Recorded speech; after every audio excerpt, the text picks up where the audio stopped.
박정호의 손에 잡히는 경제 플러스.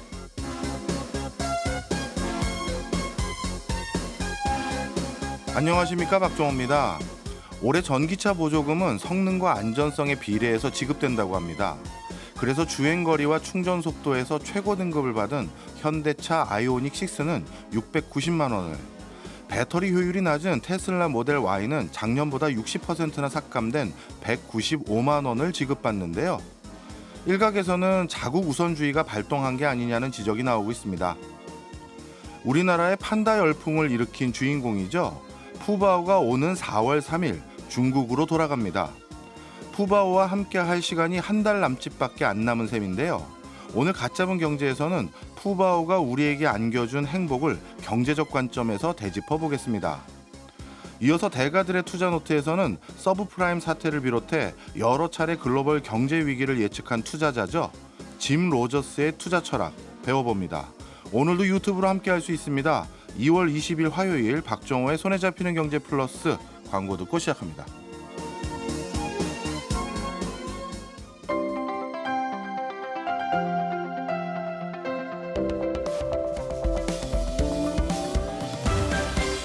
경제생활의 플러스가 되는 아주 경제적인 시간. 박정호의 손에 잡히는 경제 플러스.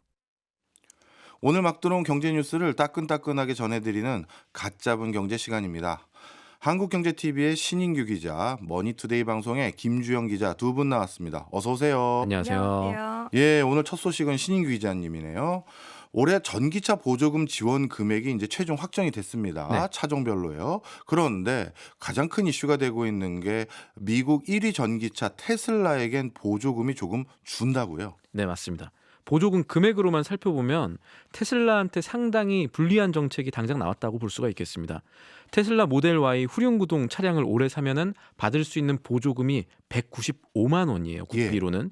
근데 지난해랑 비교하면 같은 차량에 한 514만 원 정도 국비가 보조가 됐거든요. 테슬라 모델 Y는 보조금이 1년 사이에 60% 넘게 깎였다라고 봐야겠습니다. 그렇네요. 왜 이렇게 많이 줄어든 겁니까? 올해부터 보조금 지급 기준이 바뀌어서 그렇습니다. 이 환경부가 정하는 전기차 승용 전기차 보조금 산출 방식 보면은 변수가 지난해까지는 크게 6개였는데 이번에 3가지 요인이 더 늘어서 9개가 됐고요. 예. 새로 생긴 요인들 보면은 배터리 효율 개수, 환경성 개수 뭐 이런 것들이 있는데 핵심은 배터리 방식에 따라서 나라에서 주는 보조금이 크게 차이가 나게 됐다는 점입니다. 그 얘기는 달리 말하면 테슬라 모델 Y가 쓰는 배터리의 방식과 우리나라 완성차 업체들이 쓰는 배터리 방식이 다르다는 얘기인 것 같아요. 그렇습니다. 테슬라 모델 Y도 그렇고요. 이 LFP 배터리라는 거를 설명드리겠지만 이걸 탑재한 전기차들이 대체로 보조금을 덜 받게 됐습니다. 예. 사실은 지금 뉴스들 보면은 사람들이 잘 알고 있는 이 테슬라의 보조금 문제가 부각이 좀 되고 있지만 조금 더 긴 시각에서 보면요. 이번 보조금 정책 변경되면서 올해부터 들어올 이 중국산 전기차들 이들에 대한 이 보조금 혜택이 당초 정책에 대해서 더 줄어들게 되는 겁니다. 네. 지난주였나요? 이 김주영 기자께서 말씀하신 게 이 중국 전기차 1위 비아디의 이 준중형 SUV 전기차죠. 이거 아토3 맞죠? 네. 아토3가 올해 우리나라 들어올 가능성이 있다. 이렇게 얘기를 해서 네. 그런 점까지 조금 생각해 볼 수 있는 게 이번에 확정된 전기차 보조금의 얘기예요.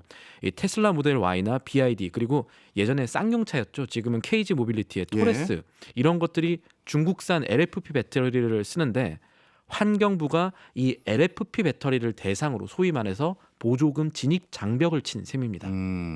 일단 이걸 정확히 이해하기 위해서는 또 LFP 배터리가 뭔지부터 알아야겠네요. 네, LFP 배터리 리튬 인산철을 사용한 리튬 배터리를 말합니다. 예. 뭐 에너지 밀도가 낮아가지고 주행 거리를 좀 길게 하려면 배터리 크기 뭐 키워야 되는 대신에 안전성이 상당히 좀 상대적으로 우수하고요. 또 주행 거리는 좀 좋지 않지만 생산 비용이 상대적으로 저렴합니다. 그리고 예전부터 있었던 2차 전지의 오래된 기술이라서 주로 중국산 전기차라든가 저가형 전기차에 사용이 됩니다. 예. 반대로 우리나라 완성차 업체들이 주로 사용했던 배터리는 3원계 배터리라고 해서 니켈, 코발트, 망간 뭐 이런 거 들어갔습니다. 그래서 NCM 배터리라고도 하는데 요거는 LFP랑 비교하면은 에너지 효율이 좋지만 특성상 안전성 문제가 좀 있어서 요거 잘 관리하는 기술이 필요하고 예. 제작 비용도 좀 더 비싼 제품입니다.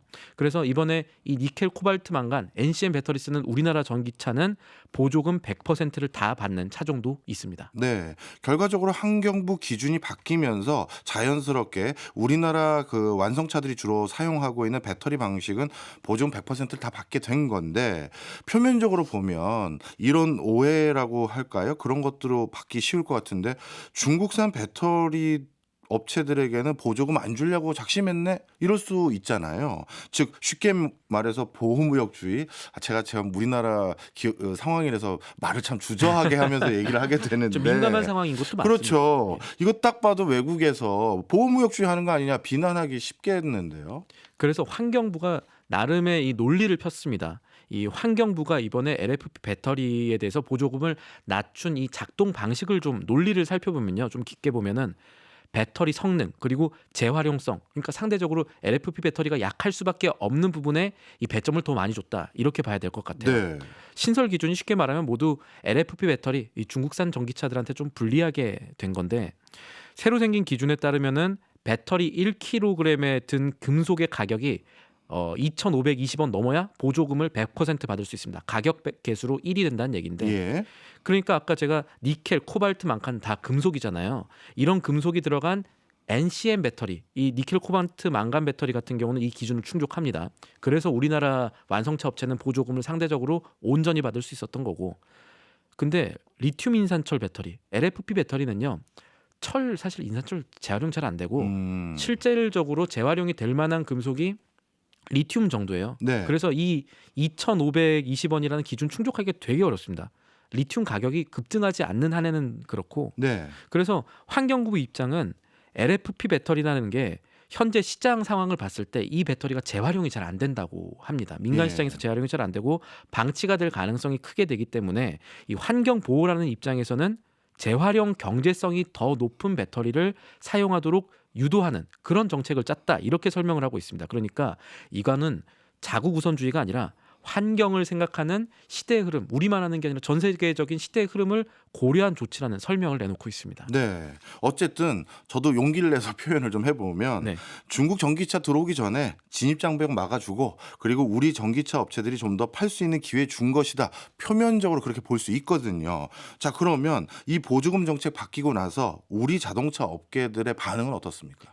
보조금 정책이라는 게 상당히 중요한 요소고, 이게 아까 말씀하신 대로 어느 업체에 대해서 조금 더 몰아주기 아니냐라는 해석이 분명히 나올 수 있는, 그렇죠. 지금 어쨌든 약간 저울추가 기울 수도 있고 또 한쪽으로 가벼워질 수 있는 그런 상황이기 때문에 예. 표정 관리하는 기업들도 분명히 있습니다. 분명히 있고, 또 이 보조금이 급격하게 떨어진 테슬라 모델 같은 경우는, 모델 Y 같은 경우는 보조금 좀 받아보려고 이 차값 자체를, 보조금을 받으려면 차값이 5,500만 원 이하여야 되는데 예. 다 받으려면 그렇게 줄였는데도 지금 이 보조금 잘 못 받게 되니까 상당히 좀 당혹스러워하는 것 같고, 그리고 또 이 국내에는 뭐 사실 테슬라 차보다 테슬라 주식 관심 갖는 분들이 있는데 그분들한테는 좀 악재가 생긴 거다라고 볼 수가 또 있는 거고, 배터리 때문에 받을 수 있는 보조금이 적어진 회사가 또 있어요. 아까 말씀드렸던 대로 LFP 배터리 갖고 있는, 탑재하고 있는 KG 모빌리티의 토레스 전기차 같은 경우는요, 그렇네. 우리나라 회사죠. 우리나라 회사죠. 예. 오늘부터 급하게 차값을 200만 원 내리기로 아. 결정을 하기도 했습니다. 그렇군요. 업계 반응도 이제 확인했는데요. 근데 문제는 또 뭐가 있냐면 요즘 전 세계적으로 전기 자동차에 주는 보조금을 자꾸 줄이는 기조가 많은 것 같습니다. 네. 그러면 전기 자동차 시장의 성장세가 이제 주춤해지는 건지 아니면 꺾이는 거 아닌지 어떻게 보고 있나요? 말씀대로 예상보다 세계 전기차 시장이 좀 불안해졌습니다. 전기차 최대 시장이 중국인데요. 중국 정부도 지난해 보조금 줄이면서 여러 가지 지금 전기차 시장에 압박들이 왔는데, 그러다 보니까 중국의 내수 시장에서 전기차는 덜 팔리는데 그동안에 이 정부 보조금 믿고 투자 많이 해가지고 생산량은 늘어난 네. 과잉 생산 체제가 지금 돼버린 거예요. 그래서 이거를 해결하려고 중국 업체들이 해외 수출 많이 하겠다 뭐 이러고 있는데, 각국이 이 중국산 전기차를 그렇게 반기지가 않는 분위기입니다. 미국 같은 경우는 관세 많이 매긴다든가, 유럽은 사실상의 반덤핑 조사 착수한다든가 이런 거를 이어가고 있는 상황이고, 여기다가 미국에서는 지금 바이든 행정부가 현지 자동차 업계 요구 맞춰가지고 전기차 도입 속도 좀 늦추게 됐다 이런 소식들이 나오고 있는 현실입니다. 네, 미국은 어떤 식으로 전기차 도입 속도를 늦춘다는 겁니까? 환경보호청 EPA가 지난해 발표한 기준이 있어요. 이 배출가스 기준이 있는데 요거 맞추려면은 오는 2032년까지 미국에서 팔리는 승용차 석 대 가운데 2대는 전기차여야 되는데 네, 지금 현재 상황 어떤가 보면 10%가 채 안 됩니다. 전체 시장에서 전기차 비중이. 네, 그래서 바이든 행정부가 환경보호청이 정한 기준을 2030년까지는 기존에 발표했던 것보다 좀 서서히 높이고 2030년 이후의 기준을 좀 끌어올릴 것이다. 이런 얘기들이 나오는 상황입니다. 네. 어쨌든 전 세계적으로 또 전기차 잘 만드는 대표적인 국가가 우리나라인 입장에서 네. 이런 전기차 보조금 제도뿐만 아니라 시장 환경의 변화가 우리 경제에도 적지 않게 영향 미칠 것 같아요. 그렇습니다. 이 미국 그리고 글로벌 공급망에서 2차 전지가 한국에 큰 영향을 많이 받고 있거든요. 미국에 진출한 우리 2차 전지 업체한테는 이런 소식들이 사실 안 좋을 수밖에 없어요. 현재는 2차 전지 수요 가운데 전기차 배터리가 90% 정도 차지하고 나머지가 뭐 ESS라고 해가지고 저장 장치인데 앞으로 10년 안에 미국 안에서 2차 전지 생산량이 늘고 그 규모 가운데 60% 이상을 우리나라 기업이 현지 진출해서 담당할 것이라는 예상 속에서 기업들이 미국에 2차 전지 투자를 해왔다는 점 생각해 보면 네. 더욱 그렇습니다. 그렇네요. 앞으로 여기도 어떻게 바뀔지 초미의 관심사가 될 것 같네요. 알겠습니다. 이번에는 김주영 기자님, 네. 용인 푸시라고도 부르고 푸뚠뚠 뭐 프린세스 뭐 애칭도 많더라고요. 한국인에게 정말 남다른 사랑받았던 자이언트 판다 푸바오 곧 중국으로 돌아간다고요. 네, 푸바오를 볼 수 있는 날이 이제 열흘 남짓밖에 남지 않았습니다. 푸바오는 3월 3일까지만 일반에 공개되는데요. 지금은 에버랜드에 가면 푸바오를 오후에만 볼 수 있는데 한국 관람객들과 마지막 인사를 충분히 나눌 수 있도록 3월 1일부터 3일까지 4일 동안은 오전, 오후 내내 방사할 예정입니다. 푸바오는 3월 4일부터 한 달여간 판다월드에서 건강, 검역 관리를 거쳐 4월 초에 중국으로 이송되는데요. 구체적인 운송 일정과 항공편은 아직 정해지지 않았는데 대한항공보다는 에어차이나가 유력한 것으로 알려집니다. 네, 제가 다양한 오픈런 얘기 많이 들어봤는데 판다 오픈런도 일어나고 네. 있다고 하더라고요. 마지막 인사하기 위해서. 그런데 우리나라에서 푸바오가 이렇게 갑자기 큰 인기를 얻게 된 계기가 있나요? 네, 푸바오는 오후에만 볼 수 있지만 오전부터 판다월드 앞에 긴 줄이 늘어서는 상황이에요. 곧 푸바오를 못 보게 된다는 소식이 알려지자 관람객들이 지난해 같은 기간보다 1.5배 늘었습니다. 푸바오는 2020년 7월에 태어났는데 인기가 많아진 건 지난해 중순부터입니다. 예. 푸바오가 태어난 2020년부터 2022년까지 코로나19가 아주 극심했었죠. 에버랜드는 코로나19로 입장객이 줄자 동물을 촬영해서 SNS에 올렸는데요. 사육사 다리에 매달리고 어깨동무를 하는 푸바오의 애교 있는 행동들이 누리꾼들의 마음을 사로잡았습니다. 네. 이때부터 덕질을 한다고 하죠. 푸덕 활동을 하다가 엔데믹 분위기와 더불어서 실제 판다월드 방문으로 이어졌습니다. 전문가들은 한국에서 푸바오가 인기를 끄는 것이 뭐 국제적인 정세 변화에 따른 것이라기보다는 순수하게 정서적으로 이끌렸다고 풀이합니다. 네. 예를 들어 마라탕이나 탕후루가 외교와 관계없이 인기가 있는 것은 맛있어서잖아요. 그렇죠. 푸바오도 그 귀여움 자체로 승부를 봤다. 이제 한류가 인기가 있어서 떡볶이를 먹는 것과는 좀 결이 다르다고 해석합니다. 네, 정말 귀여움의 부가가치 창출 효과가 엄청나다는 걸 확인할 네. 수 있었던 대표적인 사례 같은데요. 경제적 효과는 어느 정도입니까? 에버랜드에 따르면 푸바오가 인기를 끈 지난해 5월부터 지금까지 판다월드에 하루에 7,000명 이상이 방문했고 누적 입장객 수가 1,500만 명에 이릅니다. 판다 관련 판매 상품은 지난해 5월 이후 60% 이상 늘었고요.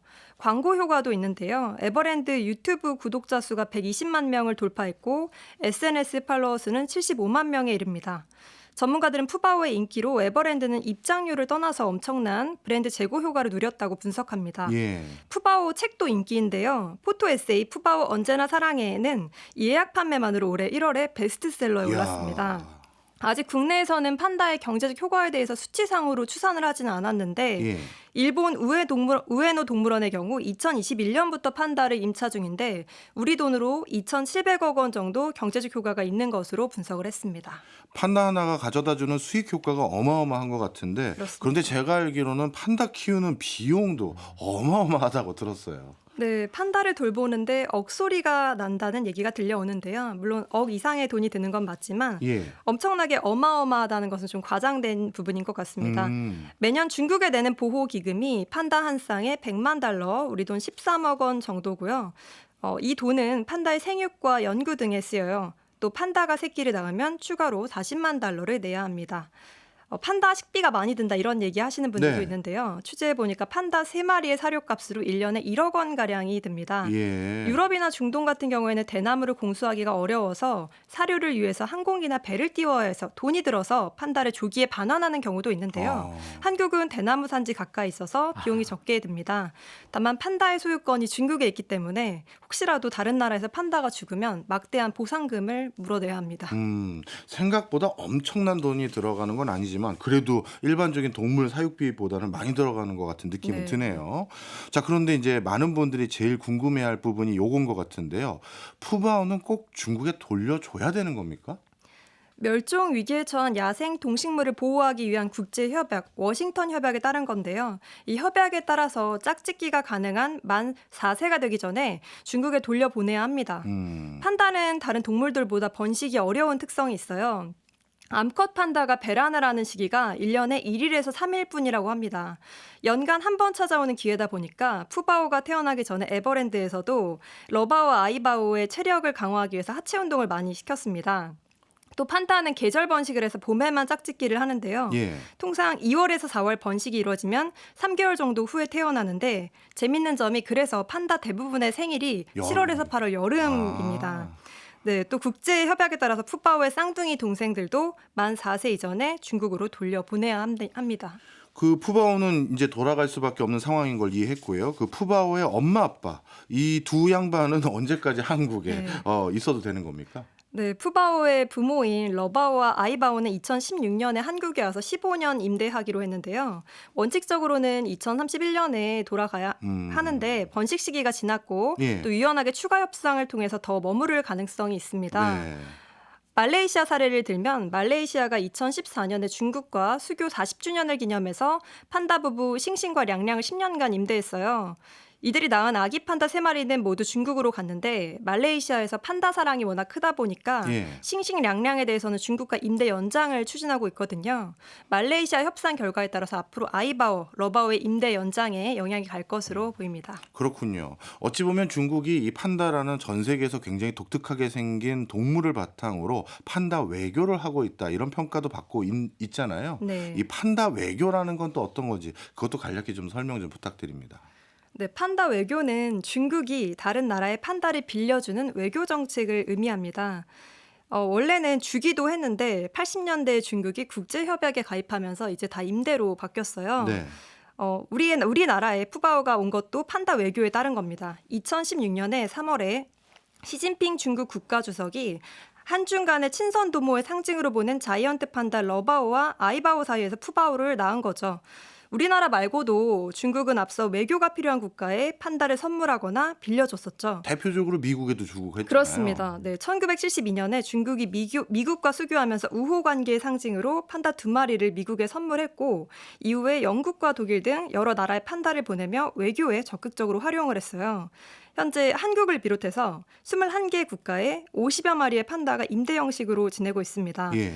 미국에는 이제 판다가 거의 안 남았는데요. 지금 LA나 애틀랜타라고 하죠. 거기 4마리 빼고는 다 반환이 됐다고 합니다.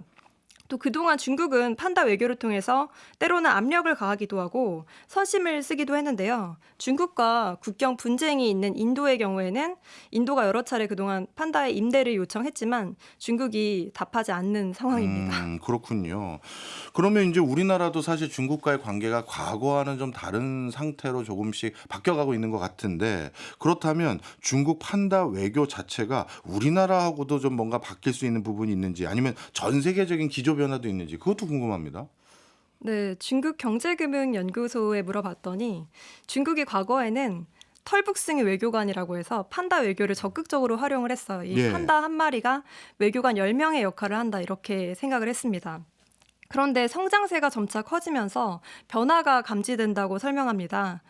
예를 들어서 1인당 국민소득이 13,000달러까지 가는 과정에나 판다 외교를 쓰지 예. 그걸 넘어서게 되면 더 이상 판다 외교를 쓰지 않을 수 있다는 겁니다. 중국금융경제연구소에 따르면 지금 중국이 판다 외교를 하는 것은 1980년대에 미국이 영화 람보의 인기에 힘입어서 람보 외교를 했던 것과 비슷하다. 힘이 없을 때는 판다 외교로 좀 부드럽게 외교를 하는데 점차 성장세가 커져서 G2 주요 2개국의 반열에 오를 만큼 힘이 세졌을 때는 판다를 그만큼 활용하지 않을 수 있다는 겁니다. 네. 그래서 중국이 앞으로 힘이 커질수록 판다 외교 활용도가 점차 줄어들 거라는 전망이 나오고 있고요.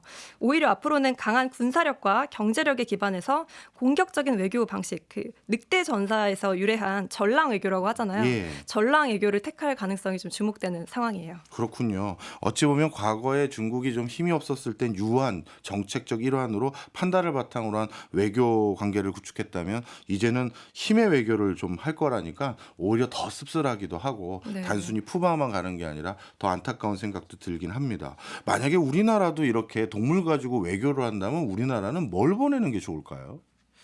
진돗개. 진돗개. 또 뭐 생각나는 거 있으세요?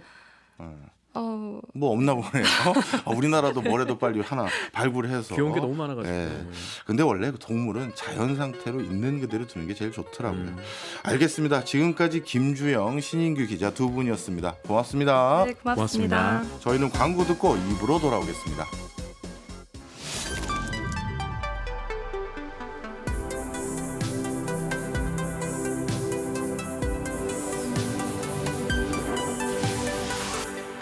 박정우의 손에 잡히는 경제 플러스.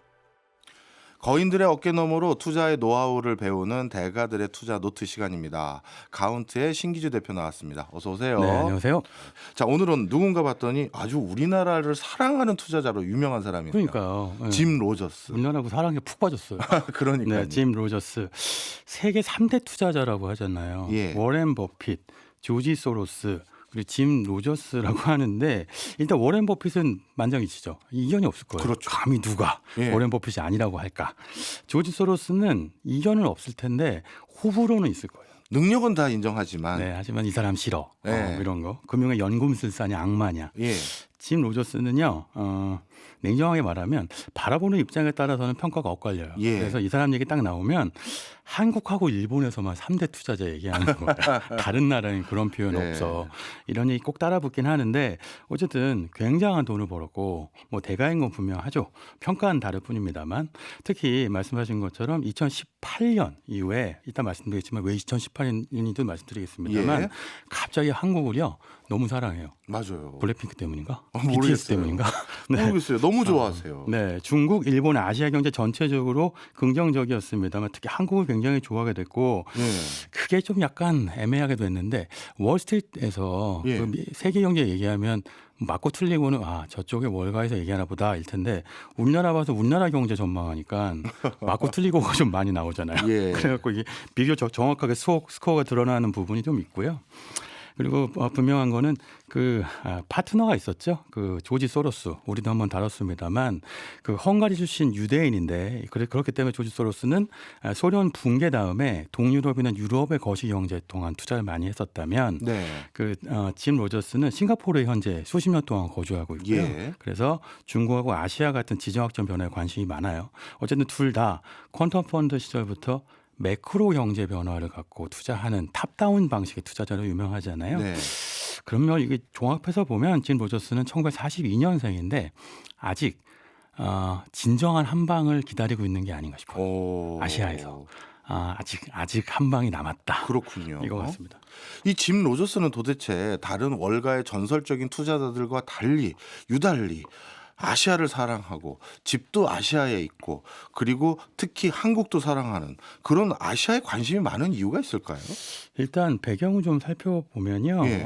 일단 짐 로저스가 베트남 참전 용사예요. 20대 초반에 전쟁이 나자마자 바로 참전했던, 그러니까 주저하지 않고 참전했던 인물이고, 근데 생각보다 보통 당시에 초반에는 대학생 아닌 분들이 많이 갔는데 예일대 명문대 출신이거든요. 그러니까 바로 참전했다는 건 아시아나 이런 지역에 관심이 많았다는 뜻이 될 테고요.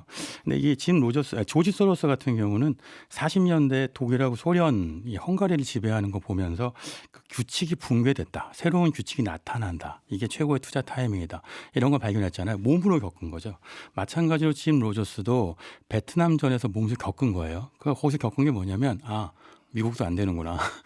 베트남한테 밀리는구나. 새로운 규칙이 충돌해서 새로운 규칙을 밀어낼 수 있구나. 그러니까 이거 60년대에 겪은 이 경험을 기반으로 해서 투자를 하는 거죠. 그러니까 평생 동안 아시아에 대한 관심이 있을 것이라고 보고요. 네.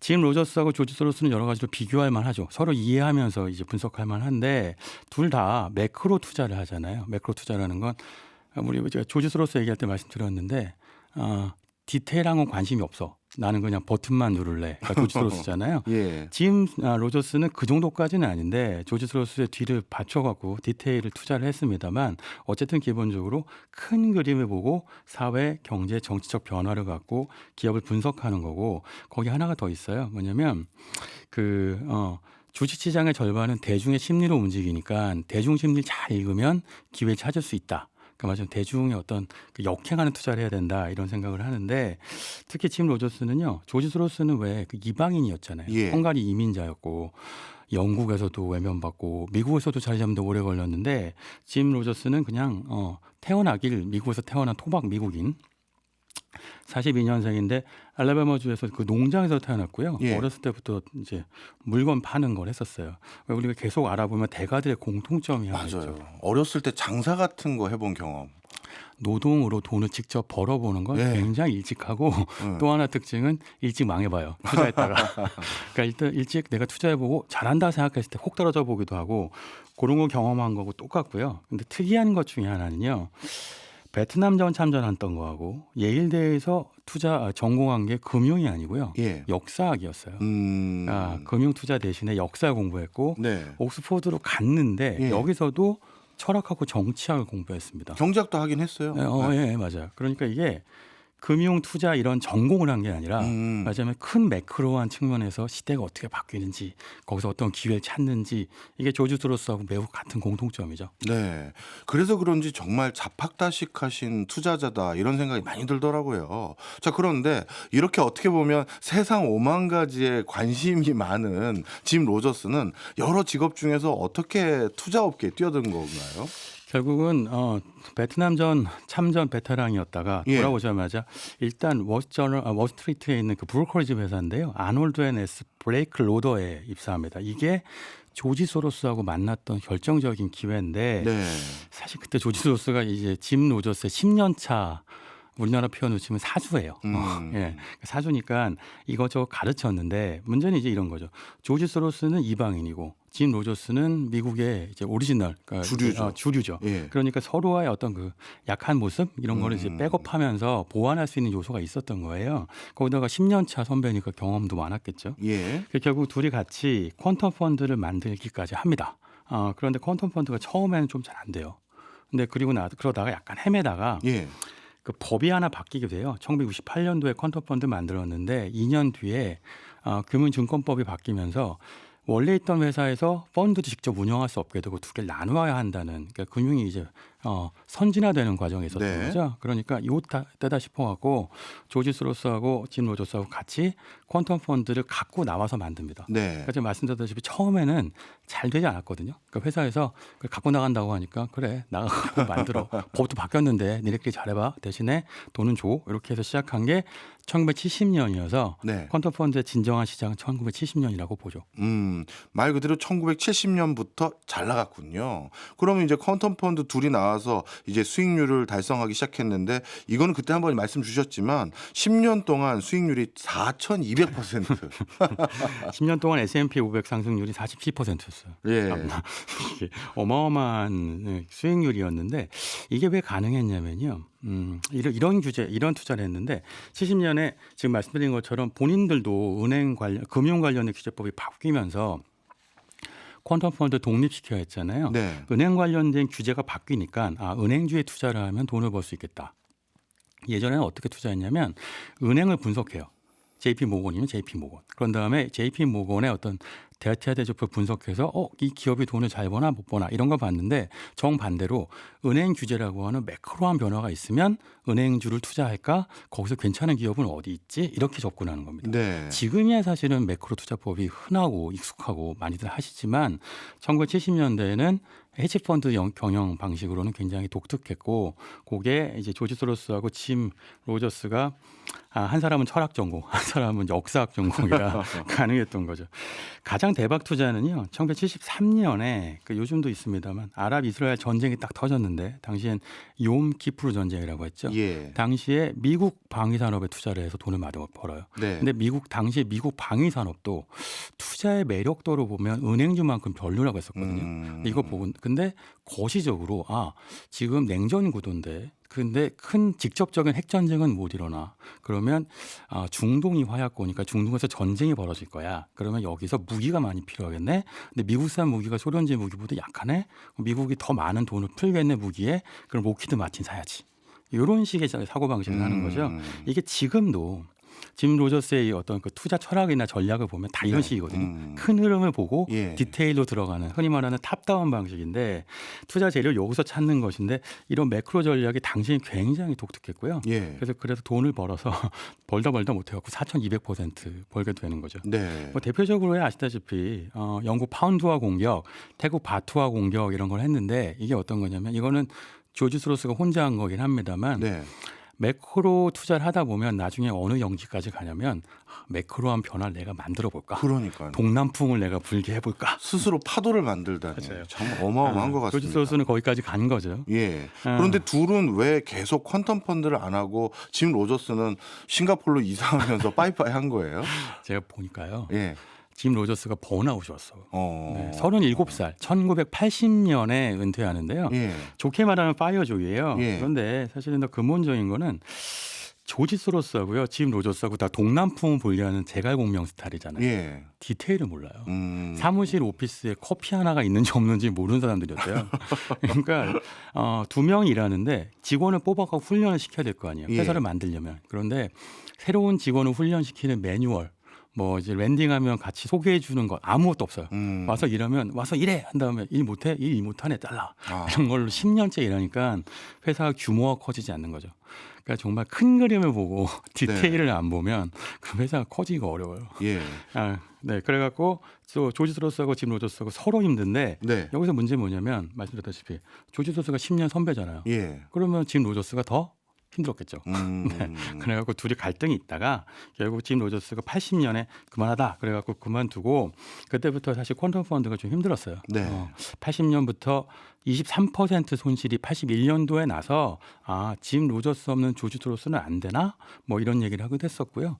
한 가지 일화가 있는데 퀀텀 펀드가 70년대 굉장히 잘 됐다고 말씀드렸지만 예. 힘들었던 시기도 있었거든요. 그러니까 매크로 투자라고 하는 게 알 수 없는 변수가 굉장히 많으니까 그래서 74년도에는 굉장히 큰 손실을 기록했고 예일대 동문회에 나가서 이런 얘기를 했다고 하더라고요. 짐 로저스가 내가 우리 동기들 중에서 제일 먼저 망하는 사람 될 것 같아. 그러니까 이런 스트레스를 받으면서 계속 10년을 버티니까 네. 그것도 큰 그림만 보고 디테일을 안 보는 선배 10년 선배 모시고 일하면 일하기 싫겠죠? 번아웃 왔습니다. 그래서 아마 그동안 번 돈 가지고 34살이라는 굉장히 이른 나이에 이제 월가를 떠나고 은퇴한 것 같은데요. 이것도 궁금합니다. 오늘 뭐 대가의 투자 방법을 배우는 시간이지만 이렇게 큰 돈 벌어서 조기 은퇴한 사람은 은퇴하고 뭐 하고 지내요? 격렬하게 아무것도 안 하겠다. 그 정도? 그것도 방법이죠. 근데 짐 로저스는 역사학 전공이잖아요. 예. 매크로 투자잖아요. 예. 매크로 투자를 하기 위해서 가장 필요한 것은 무엇이냐? 세상을 봐야 되겠죠. 여행 다니는 네, 직접 세상을 보고 다닙니다. 특히 짐 로저스는 투자 원칙 중에 하나가 어떤 시장에 투자하든 내가 아는 것을 직접 만져본 걸 투자하라고 하거든요. 네. 이거 맞는 얘기잖아요. 많은 대가들이 많이 얘기하는 겁니다. 그럼요. 특히 짐 로저스는 곡물 투자 같은 거 많이 하는데요. 이거 뭐냐면 알라바마 출신의 농가 출신 학생이 투자자이기 때문에 그래요. 내가 잘 아는 거 투자한다는 거죠. 예. 그러니까 이때부터 86년부터 90년까지 거의 7년 동안 사실 오토바이 자동차로 전 세계 168개국을 여행했다고요. 이야. 그리고 나서도 저기 성이 안 차갖고 90년대에도 계속 뭐 노란 자동차 갖고 남북미 여행했다고 하고 전 세계 다 돌아다니면서 또 돌아오면 컬럼비아 대학교에서 금융을 경영대학원에서 금융 과목을 그 교수로 일을 했다고 하고요. 네. 그러니까 그 똑같은 시간 동안 조지 소로스는 85년도 플라자 합의 이용해서 달러 공매도 해갖고 2억 3천만 달러 벌었고요. 네. 그리고 아시다시피 90년대 후반에는 뭐 정말 일단 그 런던 파운더 공격도 했었고, 그렇죠. 94년도에 그리고 90년대 후반에는 정말 아시아 환 세력들을 다 끌고 모아갖고 아시아 금융위기 불러 일으켰잖아요. 매크로. 맞아요. 예. 그러니까 그런 기간 동안 짐 로저스는 아시아를 다니면서 세계 여행. 세계 여행을 하면서 내 다음 타이밍의 그 기회는 뭔가를 본 거예요. 이게 보면 투자 전망들을 이때부터 많이 하는데요. 이게 잘 맞아 떨어져요. 그러니까 짐 로저스가 3대 투자자라고 하는 평가받게 되는 게 다른 이유가 아니고 오히려 투자에서 물러나갔고 예. 조기 은퇴해서 세계 돌아다니면서 세상은 이렇게 될 거야. 이거 위기가 와요. 이런 얘기를 객관적으로 할 때 이게 맞았기 때문이었거든요. 예를 들면 98년도 아시아 금융위기 맞았어요. 네. 근데 이건 이유는 이제 자기 잘 아는 그러니까. 조지 소로스가 일으킨 전화해본 거 아닐까요? 내가 보니까 그 사람이 그런 사람이야라고 할 수도 있을 것 같아요. 예. 그러니까 그만큼 휴민트가 많은 사람인 건 맞고요. 예. 그리고 2003년도에 미국 버블닷컴도 맞췄어요. 맞아요. 그리고 2008년도에 미국발 금융위기도 맞춥니다. 오. 그게 뭐였냐면, 그러니까 기본적으로 짐 로저스는 전 세계 다녀봤더니 자본주의가 성장하면서 계속 부채가 쌓이는데 부채는 반드시 터진다. 이게 부채 과부하 이론이라고 하던데, 네. 뭐 이걸 주장하면서 세계 모두 버블 붕괴가 되었으니 버블이 필연적으로 붕괴된다. 2008년도 금융위기 때도 미국 부동산 버블은 터진다. 결국 터졌죠. 네. 결국 이것 덕분에 짐 로저스 말을 들으면 버블 붕괴는 맞출 수 있구나라는 어떤 시장의 어떤 신뢰 이런 걸 쌓기도 했었죠. 네. 그리고 아시아 지역을 베팅하면서 싱가포르에 아예 정주를 하고 거기서 아시아 지역에 관심을 보이면서 뭐 중국 경제 아직 버블이 안 올라온 지역 이런 지역을 찾아보자 이런 얘기도 하면서 아시아 전문가로 포지셔닝하는 거죠. 이것도 좀 특이했어요. 짐 로저스가 가장 사랑하는 국가가 한국이다라는 듯한 그런 표현들을 여러 차례 했으면 그냥 우리나라에서 하시지 싱가포르에서 하시는 이유는 뭐예요? 원래 첫사랑은 한국이 아니고 네. 중국이었어요. 중국이었어요. 네, 중국을 굉장히 좋아했는데 중국에 살기에는 본인이 살기에 어떤 인프라 이런 것들이 충분치 않고 아무래도 기본적으로 공산주의 국가잖아요. 예, 예. 반면에 싱가포르의 경우에는 중국 화교가 장악한 자본주의 도시 국가라는 것이 이게 짐 로저스가 굉장히 좋아하는 포인트였어요. 포인트 뭐냐면 짐 로저스는 독특한 경제관을 갖고 있는데 싱가포르처럼 권위주의 정치 체제를 갖고 있는데 국가 자본주의 체제와 결합하면 고속 성장이 일어난다. 네. 이런 이론을 본인이 갖고 있고요. 그게 중국도 그랬다. 그리고 아시아의 많은 국가들이 그런 잠재력을 갖고 있다. 물론 권위주의 정부를 갖고 있다는 게 잠재력이라고 표현할 수 있을까 모르겠습니다만 예. 어쨌든 짐 로저스는 그런 컨비네이션 칵테일이 경제 성장의 어떤 촉매가 될 수 있다고 보는 거고요. 그래서 중국도 그렇다. 공산당 일당 독재니까. 그래서 나온 게 캄보디아도 그렇다. 미얀마도 그렇다. 그리고 약간 이 논란거리죠. 북한도 그렇다. 북한도요. 오. 그래서 북한한테 관심을 갖기 시작한 거고 예. 그게 한반도의 관심으로 이어지는 거죠. 근데 중국한테 관심을 가졌던 게 실제로 맞아 떨어졌잖아요. 권위주의 정부하고 자본주의가 결합해서 성장했으니까. 그런데 중국이 시들을 할 때쯤 2008년 금융위기 이후에 중국 경제가 확 성장하지 못하고 그 다음부터 이제 압력을 받잖아요. 예. 그 다음부터 중국 말고 어디 있을까? 싱가포르에 있는데 돌아보니까 한국 한반도에 대한 관심을 갖기 시작합니다. 그러면 대만에 대해서는 긍정적입니까? 그것도 궁금해요. 대만도 사실 대만하고 한국을 비슷하게 보더라고요. 그 사실은 말하자면 경제 체제나 자본주의 체제의 컨비네이션은 유사하다라고 예. 보는 거고요. 그런데 특징적인 것은 한국 경제에 대해서는 원래는 부정적이었어요. 예. 왜냐하면 그 중국 경제에 비해서는 성장이 많이 되었고 예. 이제 매크로 상황으로 봤을 때 아까 왜 부채가 많이 늘어나니까 그러니까 부채만 늘어나고 이제 경제 성장이 떨어질 수밖에 없다. 거기에 이제 짐 로저스가 굉장히 중요하게 보는 매크로한 어떤 수치가 인구거든요. 네. 근데 한국 인구가 줄어드는 걸 너무 잘 알고 있으니까 네. 한국은 국가 경제 미래를 보면 인구를 보라 얘기했으니까 인구 감소에 소득 불균형에 그리고 사실은 우리는 이미 민주화된 정부를 갖고 있으니까 권위주의 정부가 아니잖아요. 예. 그러니까 이렇게 컨비네이션이 되면 이거는 저성장 상태에 빠진다. 한국은 별로 매력 없어. 그건 일본도 그래. 그래서 원래 일본을 이렇게 대차게 공격을 하고 그다음에 한국을 공격을 했는데 이게 바뀌게 되죠. 결정적으로 2018년도에. 그런 상황이었었군요.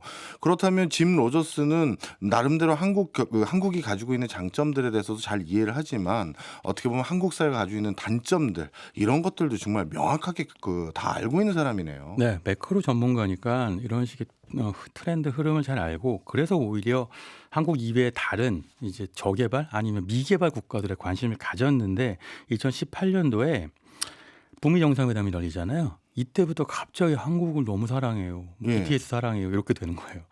무슨 얘기냐면 통일 한국이 되었을 경우에라는 가설을 세우니까 그다음부터 한국이 굉장히 성장 가능성이 높다고 보기 시작한 거고 네.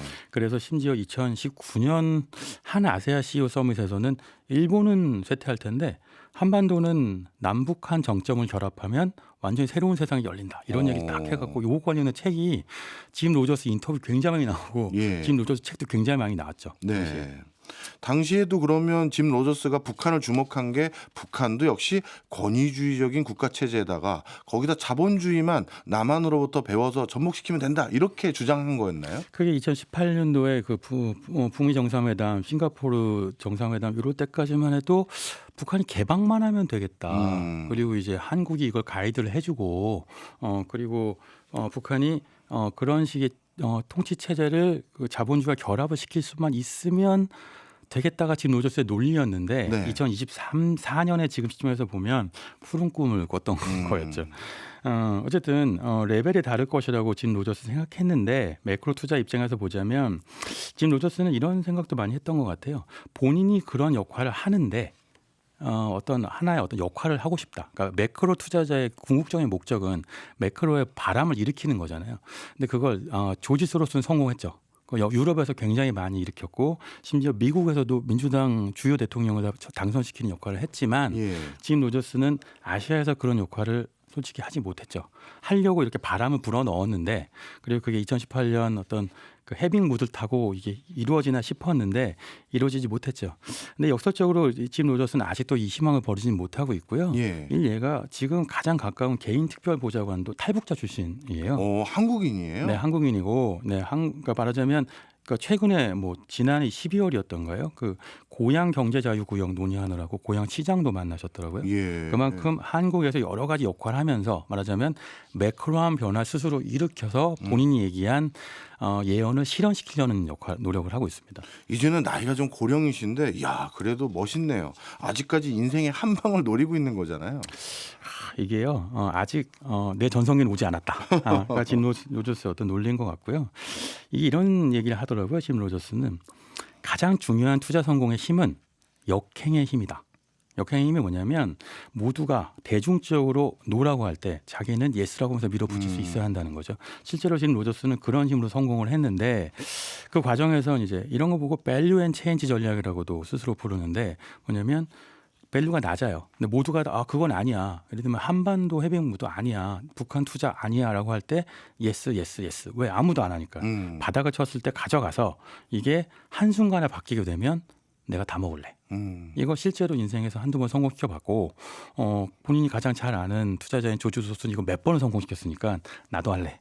내 인생의 전성기는 오지 않았어. 이런 거고요.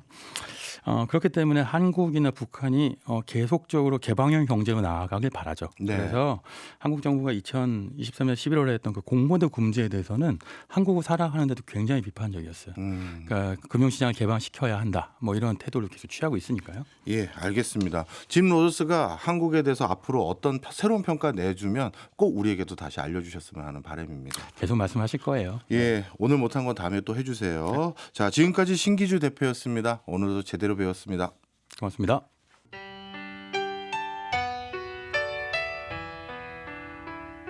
지금 듣고 계신 곡은 이승철의 안녕이라고 말하지 마입니다. 곧 푸바오가 떠난다고 해서 선곡해봤습니다. 책 받으실 두 분도 정해졌는데요. 3816님, 그 다음에 1744님 이렇게 두 분입니다. 당첨자 명단은 손경제 홈페이지 자유 게시판에서도 올려놓으니까요. 확인하실 수 있습니다. 두 분 다시 한번 축하드립니다. 박정호의 손에 잡히는 경제 플러스 내일 저녁 8시 5분에 다시 찾아오겠습니다. 고맙습니다.